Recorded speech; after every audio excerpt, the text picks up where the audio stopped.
In 1723, Margaret Dixon, a fish hawker, was deserted by her husband shortly after the birth of their second son. Utterly distressed, she decided to leave Edinburgh for a while and head for Newcastle to stay with some relatives. To break her journey, she decided to stop for a night in the abbey town of Kelso. Here she found an inn. The atmosphere was convivial. She liked the landlady and her family, and asked if she could stay and work in return for her keep. Margaret got on well with the landlady. Unfortunately, she got on too well with the landlady's son, by whom she became pregnant. Somehow she managed to conceal the pregnancy, but her baby died a few days after its birth. She determined to throw the child's body into the Tweed, but lost her nerve and placed it in some reeds by the water's edge. The body was found by a local fisherman and soon traced back to Margaret.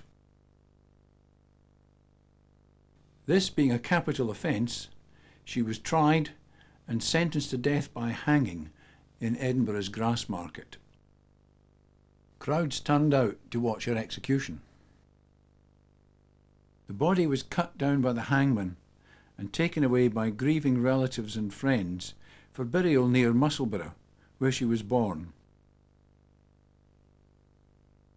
On the way to the burial ground, the party stopped off at the Sheep's Head Tavern in Duddingston for an hour or two to celebrate Margaret's life and her virtues. As the funeral party finally approached the gates of the graveyard, they heard muffled moans and groans coming from the coffin. They opened the lid and found to their astonishment that Margaret was still alive. Returned to Edinburgh, Margaret recovered her full health during the following weeks. But there was a problem. Should she be hanged again? The issue was debated in the town council. Lawyers looked for precedents, but in vain. Finally, it was decided that as death had been pronounced, any change in the circumstances must have been an act of God. And even the town council of Edinburgh dared not challenge the judgment of the Lord.